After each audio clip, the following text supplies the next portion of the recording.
Hello, welcome to the Empty Cup, the third episode of the reboot. And it's just gonna be me, Neil, just because. Okay? Just because gusto ko lang and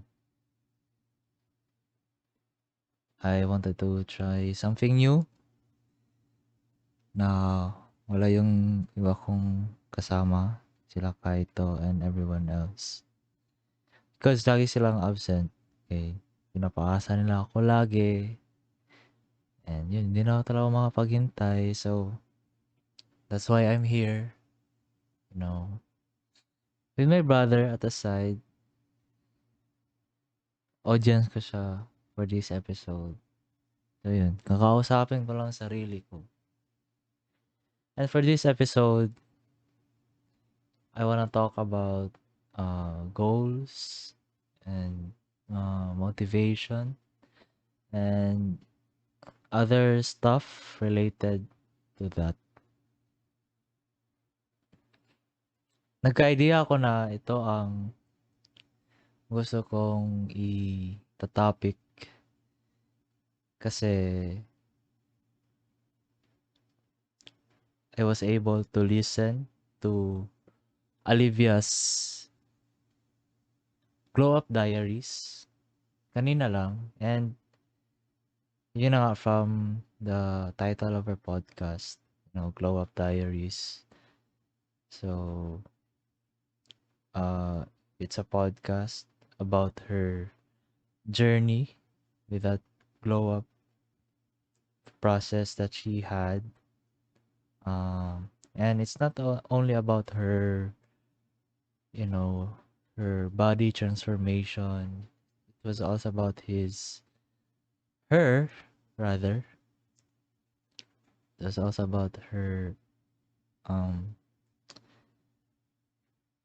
transformation with her, mental aspect, with her, with her maturity, and, basta ganun, mental aspect. So, she talked about the time when she was finally able to achieve her goal. And sinabi niya na when she was able to um, achieve that certain weight, she said that she was empty. She felt empty. And she realized that it was all about her journey towards her goal. And yun,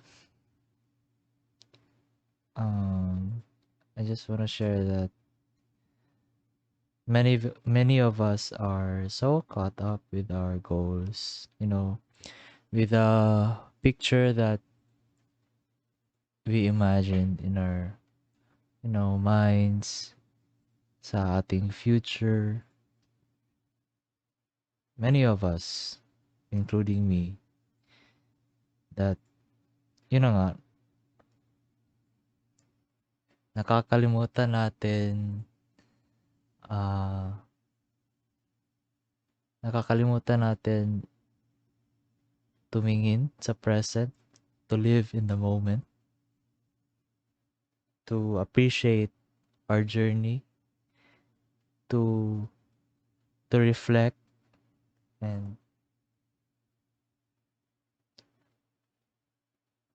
taking a pause about why we're all doing these things, what's the purpose behind our actions. And because of that, uh because hindi natin na appreciate yung present,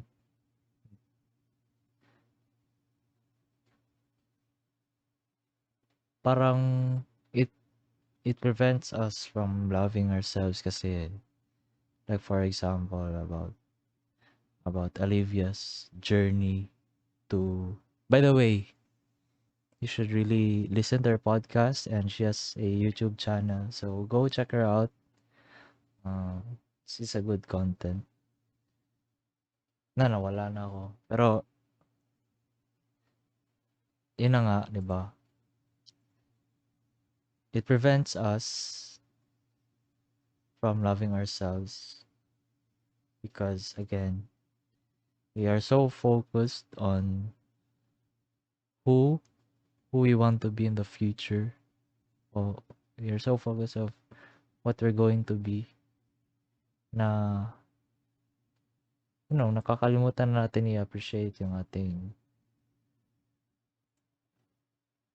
sarili at the present. And I'm not saying na, should have not goals and all of that stuff. You can still have all of that. Pero, yun na nga. We all need to live at the present, and appreciate our life by the second. Kasi medyo these days medyo mabilis na talaga ang buhay kasi you have all of that uh dreams, uh goals, and especially when you're a young adult, you're preparing for your career, and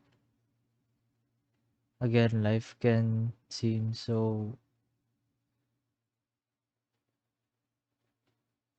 quick and fast-paced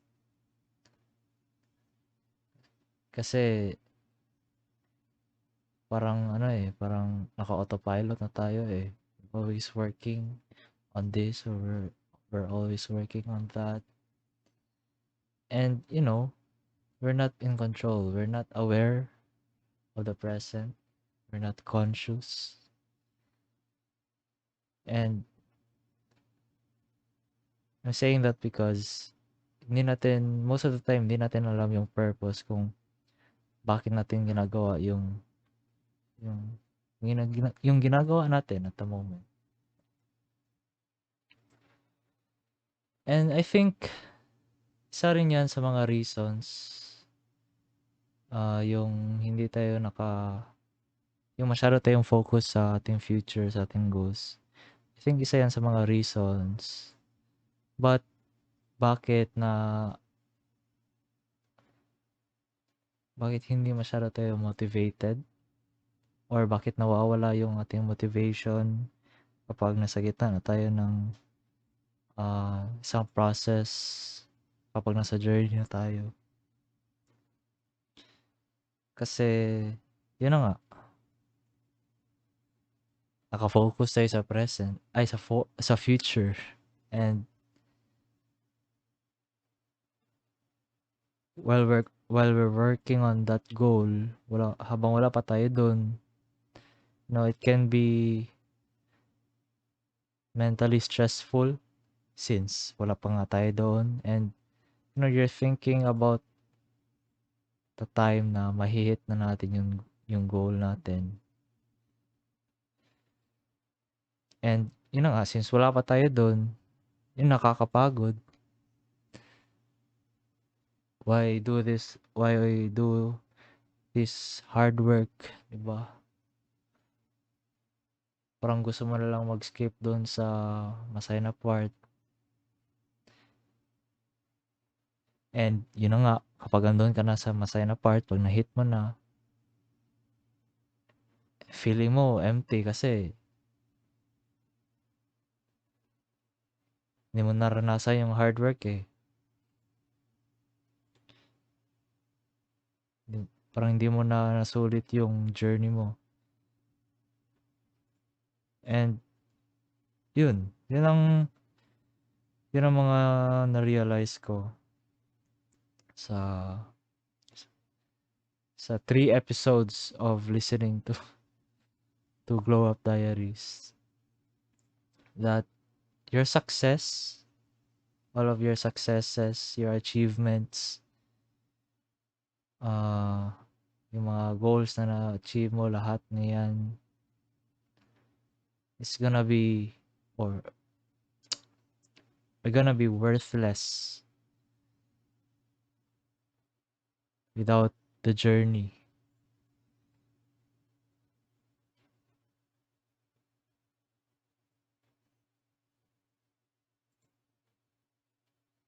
Like, for example, isipin mo na lang kung gusto mo mag-hike sa Mount Apo, 'di ba? Kasi gusto mo makita yung view, gusto mo malaman kung ano yung feeling kapag andun ka na sa peak.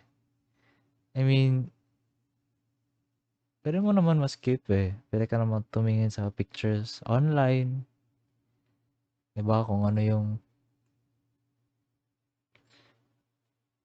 yung view sa taas. Pero I think it's not gonna be as beautiful when you have experienced what it's like to hike to the top, to climb the mountain, 'di ba?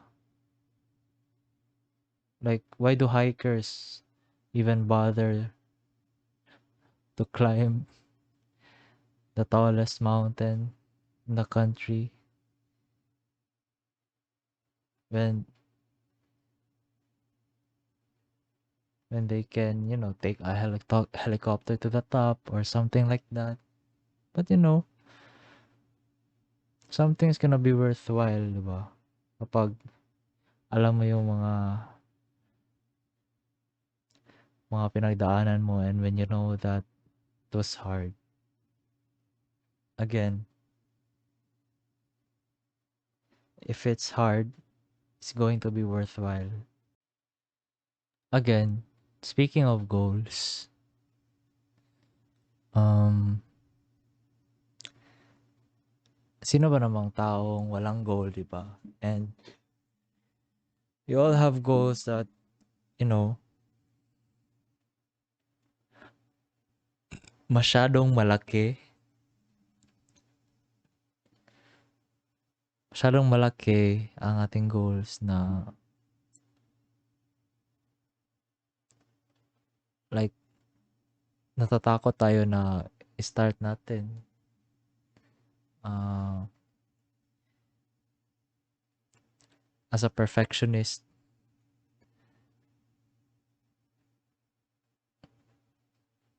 dinidelay natin yung pag-start ng ating goals or pag-start sa process kasi gusto natin na perfect yung pag-execute natin sa ating mga actions, sa ating mga plano. And since we have these goals na masyadong malaki, it can be pretty overwhelming na you just avoid starting it because you already imagine the stress, the exhaustion that you might probably experience. But you can we can all chop that dream, that one big dream, into very little pieces of dreams or goals, and take it easy, diba? Just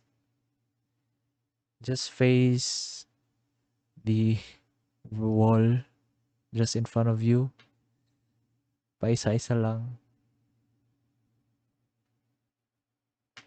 Parang gusto mo lang tingnan yung bagay-bagay in a different perspective.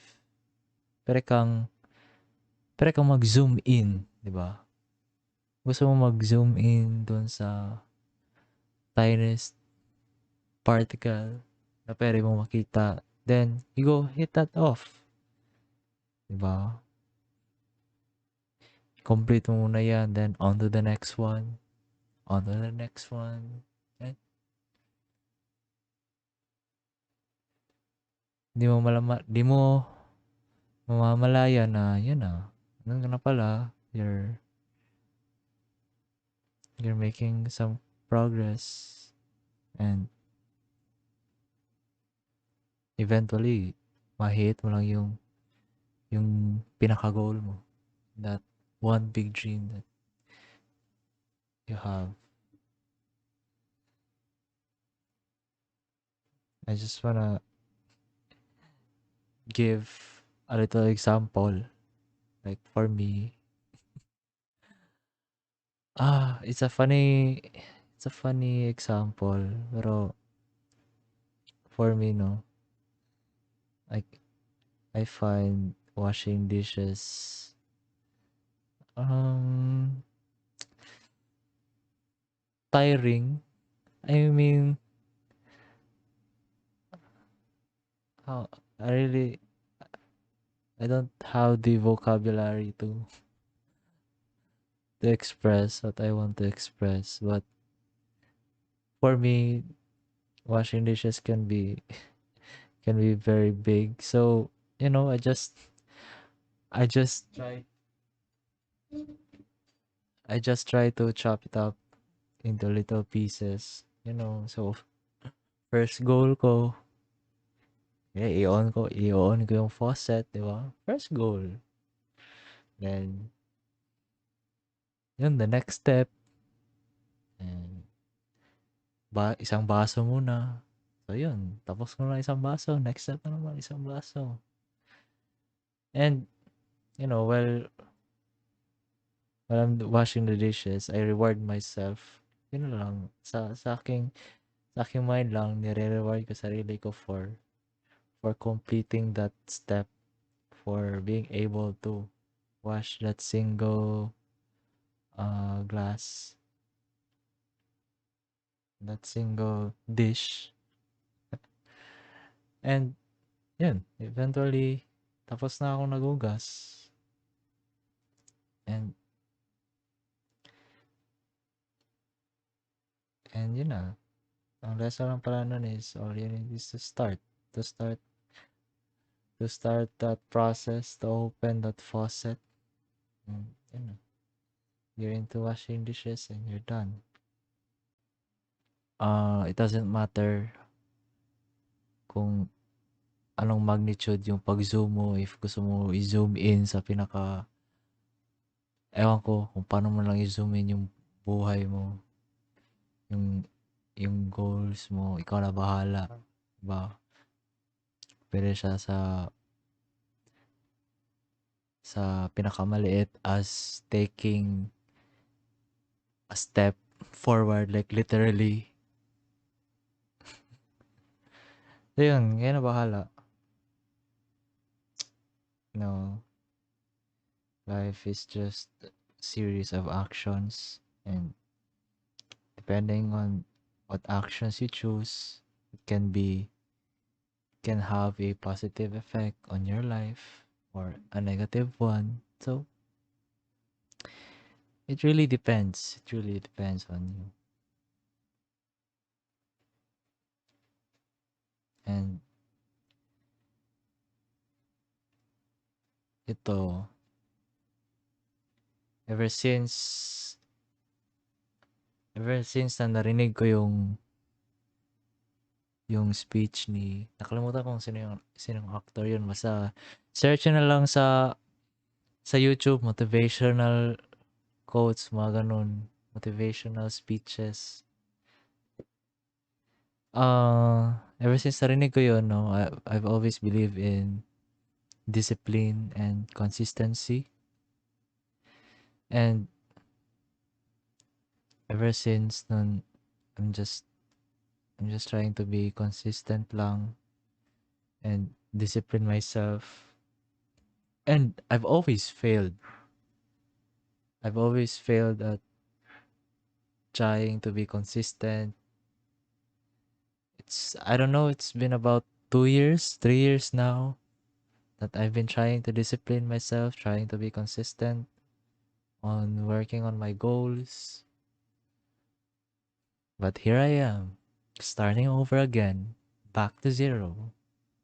But one thing I've learned from that journey is that I've always been inconsistent except one. I've been always been inconsistent except that I've been consistent at trying again. You know, every time na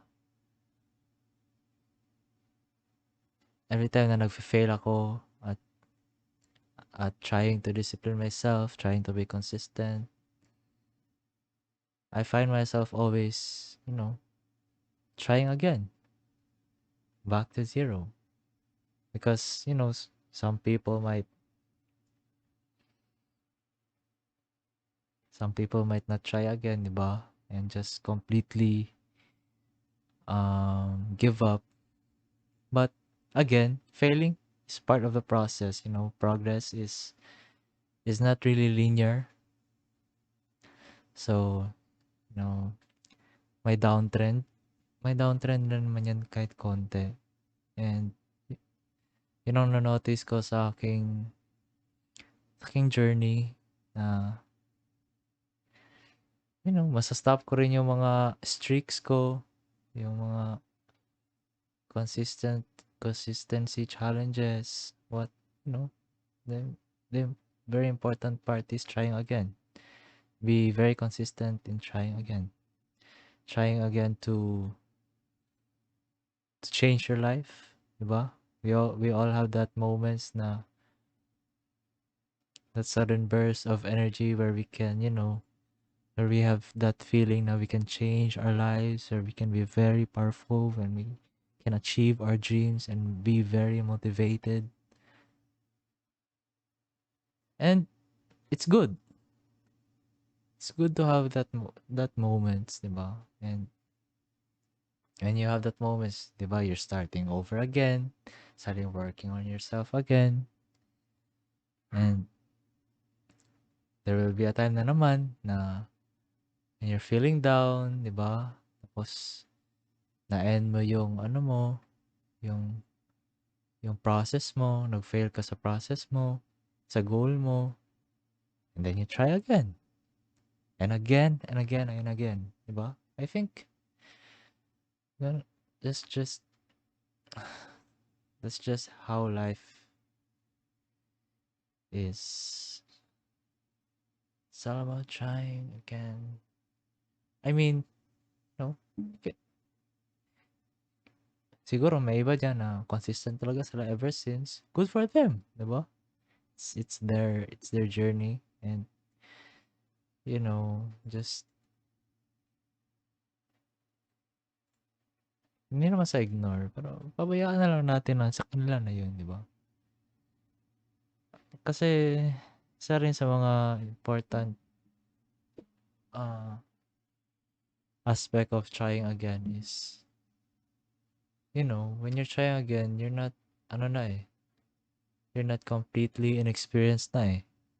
So, when you try again, you have this certain type of knowledge na that you can use in your advantage, di ba? And maybe you can be more consistent this time. Maybe you can fail again, pero I think it's gonna be much better than the last time, di ba? Then you're trying again na naman, then you fail, and you know, it's always gonna be better than the last time. And when you zoom out, di ba? When you zoom out, di ba? There's some significant progress naman eh. And, I think that's the beauty of, uh, ano ba, personal development. It's because there's this cycle of failing and succeeding, trying. And I guess you will never really know the value of succeeding when you don't know what it's like to fail. And yun,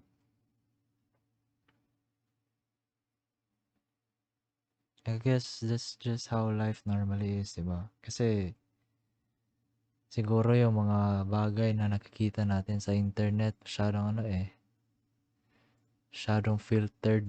Siyempre, sino ba namang gusto ipakita yung mga negative or yung mga hard parts ng kanilang life sa social media, di ba? You only see the good part, yung mga successes nila, pero, you know, there will always be the bitter parts, the hard parts, and, we're all just the same, all human, pero, but we're all the same, we're all still very different, the contradiction. And I guess wala na akong masabi pa. I'm still on my journey on becoming a better person, and I guess that journey will never end. So, I'm just enjoying the cycle of failing and trying again and winning and failing. And, and I hope you do the same. No? Ayoko naman rin na, I mean, ewan ko kung magiging effect ba to sa lahat ng mga sinabi ko kanina, pero it's better to have a direction, or at least kung di mo alam ang direction mo, di ba? Please try to do something with yourself. Try to improve yourself. Siguro kapag andito ka na, naririnig mo tong episode na to, then you're probably trying to improve yourself already. Mm. And don't be harsh on yourself, no? Relax. Easy lang.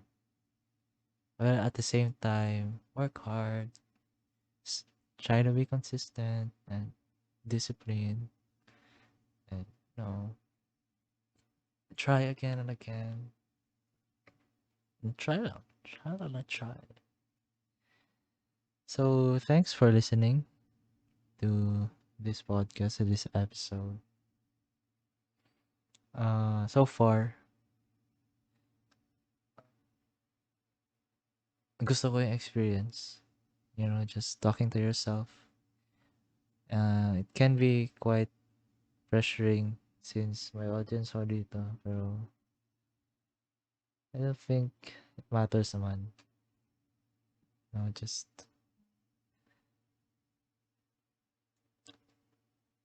basta yun. Basta yun na yun. So, if you are able to reach this part of the episode, thank you for listening. Uh, I hope you keep on supporting us, and see you on the next episode. Thank you. Again, if you found this podcast entertaining, please recommend us to other people.